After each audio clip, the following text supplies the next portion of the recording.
This is your news. 4 News Tonight.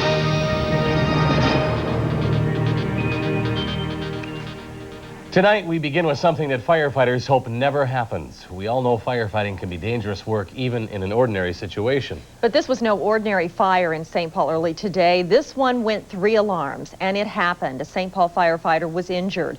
The flames also destroyed a business and took everything but the lives of the 4 people who lived in the apartments above. And the fire also brought an unusual visitor. It all started when fire broke out at Twister's Bar near Rice Street and Como Avenue in St. Paul's North End. A 100-year-old building, minus 10 degrees, 44 firefighters. The Twister's Bar blaze was a tough one to put out. One firefighter, Michael Scheller, broke an arm and bruised his ribs after slipping off the icy roof.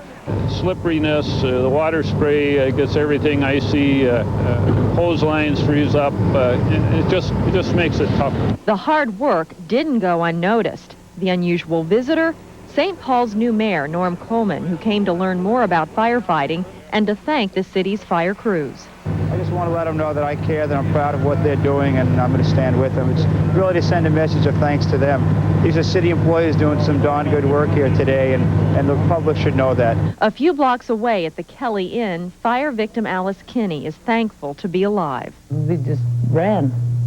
We had to run. Teresa Jones returned to Minnesota last month to care for her ailing mom and dad.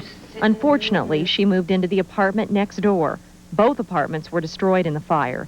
Still, they can't help but remember all they lost in last night's fire. All I could think about was my pictures. I mean, you can't replace them. You know, you just can't.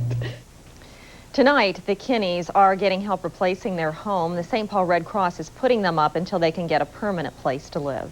And tonight, Minneapolis police called the media to release the latest information on the second murder of the year. A reminder, Friday, the body of 68-year-old Fern Erickson was found in her downtown Minneapolis apartment. She had been repeatedly stabbed. Dave Huddleston has a quick summary of what they've learned about her death. Minneapolis police investigators say they have very few clues as to who killed 68-year-old Fern Erickson and why they killed her. They also believe she may have been sexually assaulted. On Friday, her partially clothed body was found in her bedroom. She was last seen alive on Monday, January 3rd. Police say there was no sign of forced entry into her apartment, so they're not sure if the murderer was already in the apartment or if Erickson opened the door willingly and let the person in. Investigators are talking to her friends and family at this point. They're also turning to the public for their help. Dave Huddleston, 4 News Tonight. 2 homicide investigators are on that case right now, and if you know anything about it, please call the Minneapolis Police Department. Add the name of former Minneapolis Police Chief Tony Boza to the list of DFL candidates for governor. Boza has never run for an elected office before. He'll kick off his campaign tomorrow morning in Duluth, and he'll tour the state later this week. Tomorrow, the present governor, Arnie Carlson, is heading to Hollywood. He's going to talk to studio heads at Universal, Warner Brothers, and Disney in hopes of wooing more movie-making business to Minnesota. 2 winter films shot here are already playing in the local theaters. Warner Brothers made the movie Grumpy Old Men in Minnesota.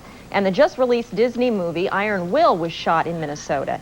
It's about the 1917 sled dog race to St. Paul that gave birth to 2 Minnesota winter traditions: the St. Paul Winter Carnival snowmobile race to St. Paul and the John Bear Grease sled dog race in Duluth. And coincidentally, the 11th annual John Bear Grease race just began today in Duluth. 32 teams took off with their dogs from Duluth and headed north. Over the next 4 days, they mushed to Grand Portage and back 500 miles. That race is named for a man who delivered the mail along the North Shore by dog sled back in 1887. Well, plenty of folks had their own winter fun down here in the Twin Cities. Take these snowmobilers. Members of the revived club called the Long Lake Drift Skippers hit the trail for a good cause. The sledders took a benefit ride for mentally challenged people who live in the Hammer Home. And in Edina, the Winter Ice Festival lived up to its name with good old-fashioned winter weather and activities to go along with it. There were sleigh rides, while others preferred trying a hand at ice croquet. When that got too frustrating, there was something many people already know how to do: ice skate. The Winter Ice Festival took place at Centennial Lakes. And if you missed New Year's Eve last weekend, you could have come to St. Paul. This was part of the Japanese New Year celebration at the Minnesota World Trade Center today in St. Paul. It was sponsored by the Japan America Society. The New Year is the biggest holiday event in Japan. And I bet the Vikings are saying wait till next year, at least next season. RJ's here with a little preview of the coverage of the last game of this season. Well, at ice croquet and ice fishing all sounds kind of inviting right now. That's what's left for us. The Vikings' playoff dreams were swept away by the swirling winds at Giants Stadium this afternoon. 17-10 for the Giants in the final of a pair of third-quarter New York Giant touchdowns. This play right here perhaps best typifying the frustrations of the Vikings headed for the tying touchdown in the fourth quarter. Chris Carter had the ball pop loose, recovered by the Giants, thwarting a comeback threat and sending the Giants to San Francisco next weekend instead of the Vikings to play the 49ers. Make no mistake, there were other Viking miscues and drop balls, and we're going to show you later on your news tonight in just a little bit. So hang in there. Close to 10 of them, I think, as far as mistakes. Yes, quite a few. Okay, thanks, RJ. Well, on the bright side tonight, our resident basketball guru got some well-deserved recognition this afternoon over at the U. Don Shelby was presented with a game ball at the University of Minnesota Women's Sports Pavilion for all the help he and Channel 4 provided in promoting women's basketball. Last year, Don's full-court media blitz led to the largest crowd ever at a Minnesota women's game, about 7,000 showing up for the game against Indiana, and well over 2,000 on hand for the victory over Wisconsin this afternoon. I think anyone who knows Don, works with him, knows his commitment to the game. He loves it, and he supports it fully. And they're becoming a Big Ten power over there. Well, tonight, if you watch the true story of the heroic Stopa family stranded in the snow, you might like to see how they're doing now, a year after that ordeal. We'll have that for you coming up after weather. And then in Dimension, why is there so much crime and violence on TV news? That plus a unique promise from Your News still ahead. You're watching 4 News Tonight.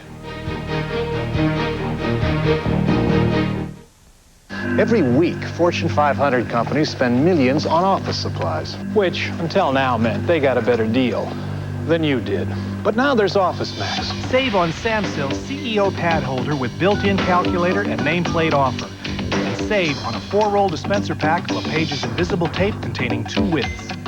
So you want to take your business to the max? Take your business to the max. Office Max. The office product superstore where savings is the bottom line.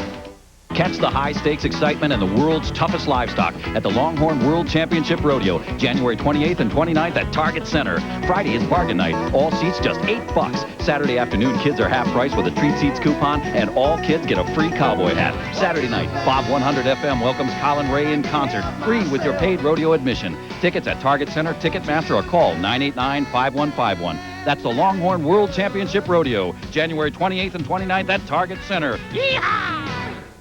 It consumes your every waking moment. After all, this is an irresistible combination. It's a cheese lover's dream. With shredded cheddar cheese, sliced Swiss, and a Parmesan cheese sauce. It's Arby's $1.99 triple cheese melt sub, a cheese lover's dream. 3 cheeses smothering Arby's roast beef on a freshly toasted sub roll. You're completely powerless. Enjoy the triple cheese melt sub, only $1.99, and only at Arby's.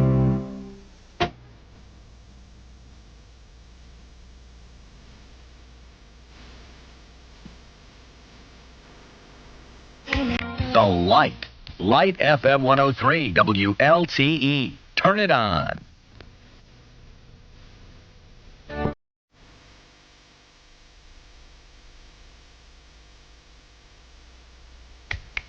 The Light. Light FM 103, WLTE. Turn it on. With the Minnesota chapter of Operation Smile, you can help make a smile that lasts a lifetime.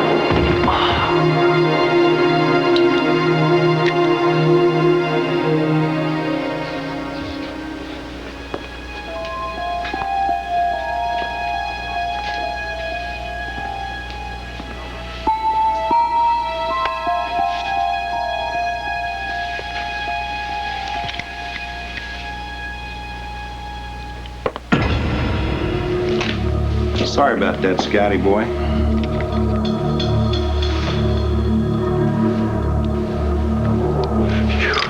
Thought I was dead, didn't you? Nope. Ain't nobody dead but him. Take a look at him, Scotty. Take a good look.